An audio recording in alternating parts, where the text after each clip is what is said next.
22 अक्टूबर की शाम यूपी के गाजियाबाद में जबरदस्त बवाल मच गया।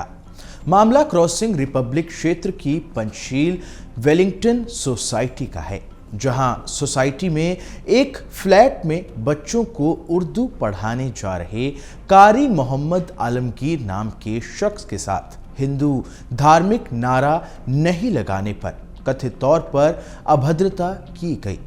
मौलवी ने आरोप लगाया है कि लिफ्ट में मौजूद मनोज कुमार नाम के एक शख्स ने उन्हें लिफ्ट से उतारकर अपने एक साथी के साथ मिलकर डराया धमकाया।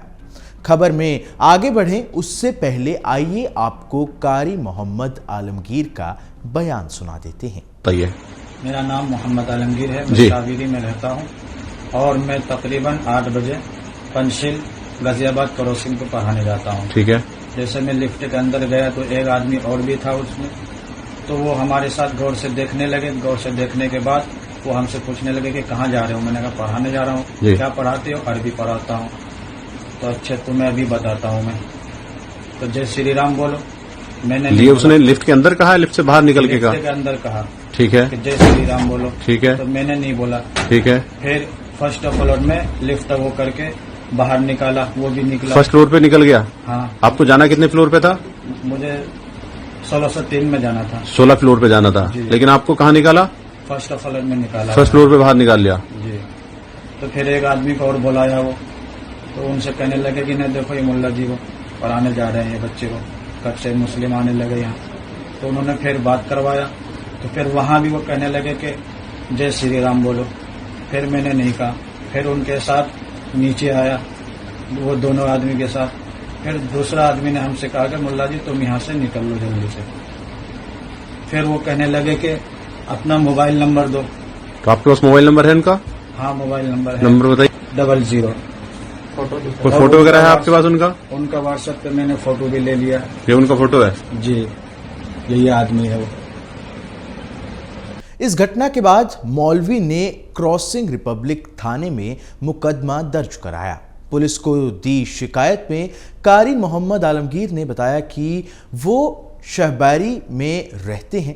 पंचशील वेलिंगटन सोसाइटी में 16वीं मंजिल पर फ्लैट में रह रहे एक मुस्लिम परिवार के बच्चों को उर्दू पढ़ाने के लिए जाते हैं। 22 अक्टूबर की शाम वो सोसाइटी में पहुंचे और लिफ्ट से 16वीं मंजिल पर जाने लगे। इसी दौरान लिफ्ट में सवार दूसरे व्यक्ति ने उनको रोका। उसने सोसाइटी में आने का कारण पूछा तो उन्होंने पढ़ाने जाने की बात कही। इसके बाद उसने उनका नाम पूछा। नाम बताने के बाद लिफ्ट में सवार व्यक्ति उन पर जबरन धार्मिक नारा लगाने का दबाव बनाने लगा। उन्होंने ऐसा नहीं किया तो उसने उनके साथ अभद्रता की और सोसाइटी में न आने की बात कही। आलमगीर का कहना है कि उन्होंने पढ़ने वाले बच्चों से बात भी कराई, लेकिन वो दोनों नहीं माने, जिसके बाद पुलिस ने आरोपी मनोज कुमार को गिरफ्तार भी कर लिया। एसीपी वेव सिटी लिपि नगायच का ये बयान सुनिए। दिनांक 23/10/24 को थाना क्रॉसिंग रिपब्लिक पर वादी आलमगीर द्वारा एक प्रार्थना पत्र दिया गया, जिसमें अभियुक्त मनोज पुत्र जयप्रकाश निवासी पंचशील वेलिंगटन थाना क्रॉसिंग रिपब्लिक क्षेत्र पर वादी के साथ में दुर्व्यवहार करने एवं मारपीट करने के संबंध में आरोप अंकित किए गए थे। इस सूचना पर थाना क्रॉसिंग रिपब्लिक पर सुसंगत धाराओं में एक अभियोग पंजीकृत किया गया एवं अभियुक्तगण की गिरफ्तारी हेतु पुलिस टीम का भी गठन किया गया। तत्पश्चात थाना क्रॉसिंग रिपब्लिक पुलिस टीम द्वारा अभियुक्त मनोज को गिरफ्तार कर लिया गया है एवं आवश्यक वैधानिक कार्रवाई प्रचलित है। इस मामले में नया मोड़ तब आया जब इस सोसाइटी के सीसीटीवी वीडियो खंगाले गए। सीसीटीवी वीडियो में मौलवी और आरोपी मनोज कुमार अलग अलग जाते दिखे, जिसके बाद से ये मामला और ज्यादा तूल पकड़ने लगा। मनोज कुमार का कहना है कि उन्हें जबरदस्ती फंसाया जा रहा है। मैं 22 तारीख में शाम को अपनी फैक्ट्री से घर पे आया।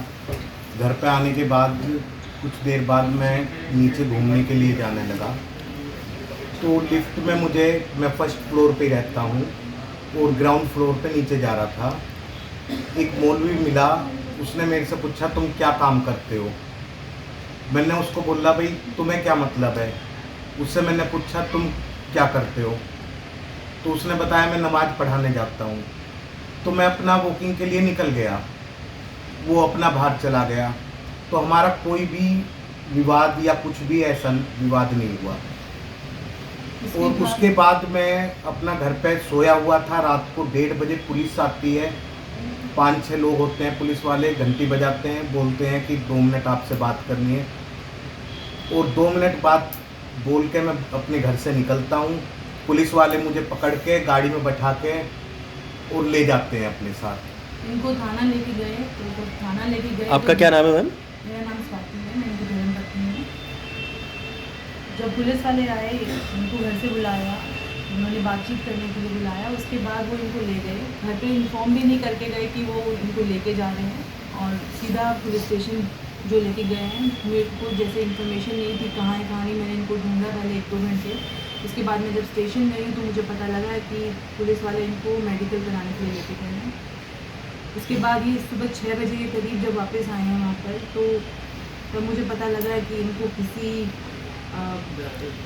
लड़ाई की वजह से इनको गिरफ्तार कर लिया गया है। गिरफ्तारी की कोई सूचना नहीं दी हमको, कोई इन्वेस्टिगेशन ऑफिसर ने कोई कंप्लेंट की कॉपी नहीं दी, कोई एफआईआर की कॉपी नहीं दी।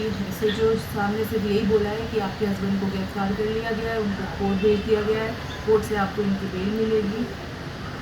इनको कोर्ट लेके जाया गया, कोर्ट में भी कोई हमारी सुनवाई नहीं हुई, कोई वहाँ पर था नहीं। ACP सर वहाँ पर थे नहीं, कोई बेल की एप्लीकेशन हम लोग किसी को डिपॉजिट नहीं कर पाए, जिसकी वजह से इनको सीधा जेल हो गई। और मुझे उन्होंने कस्टडी में रख के एक कमरे में बंद करके ज़बरदस्ती कुछ पेपरों पे साइन करवाए कि आप साइन करिए। ये पूरी तरह से एक तरफा मामला है, जिसमें सिर्फ कंप्लेनेंट की सुनी गई है। हमारी ना तो कोई सुनवाई हुई है, ना हमसे किसी ने कोई इन्फॉर्मेशन इकट्ठा करी है। सिर्फ और सिर्फ उनकी जो कंप्लेनेंट हैं उनके बेसिस पे सुन के सारी की सारी मीडिया में भी और पुलिस कार्रवाई सारी की सारी हुई है। इसमें मैं आपके चैनल के माध्यम से ये कहना चाहती हूँ सबको कि जो एक तरफा कहानी सुन के हमारे ऊपर आरोप लगाए जा रहे हैं, कृपया इनका खंडन करें, दोनों पक्षों को सुने। और प्रशासन से भी कहना चाहूँगी कि हमारी सुरक्षा का ध्यान रखें, कि हम लोग को बहुत धमकी भरे कॉल्स आ रहे हैं, मैसेजेस आ रहे हैं, डर का माहौल है। और मैंने जान से मारने की धमकी दी जा रही है।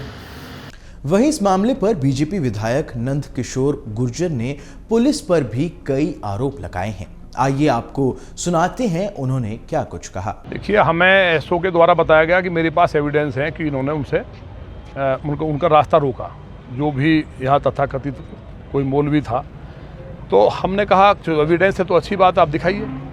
जबकि जो मैंने इनकी जो यहाँ मेंटेनेंस के जो वहाँ के RWA के लोग हैं, जो वीडियो उन्होंने निकाली है वहाँ से, वो एक अलग जा रहा है, ये अलग है, कोई हॉट टॉक भी नहीं है। तो वो पूरी तरह फ्रॉड है। SO के पास कोई एविडेंस नहीं है किसी तरह का। अब कह रहे हैं कि हमें तो किसी को नाम लिया किसी व्यक्ति का कि उस व्यक्ति ने बताया है। तो केवल 10 लाख रुपए पुलिस ने वहाँ मांगे इनसे, केवल पैसे वसूलने के लिए एक तहरीर लेते हैं। या तो इनका धंधा है। जब मौलवी जो था वो सोसाइटी के रहने वाले ही हैं, और मौलवी आता है बाहर से, तो मौलवी को पकड़ना चाहिए ना, कौन है वो, नमाज पढ़ाने की बात कर रहा है, और जिस सोसाइटी में पढ़ाने की बात हो रही है वो भी डिनाई कर रहे हैं। तो ये कौन था?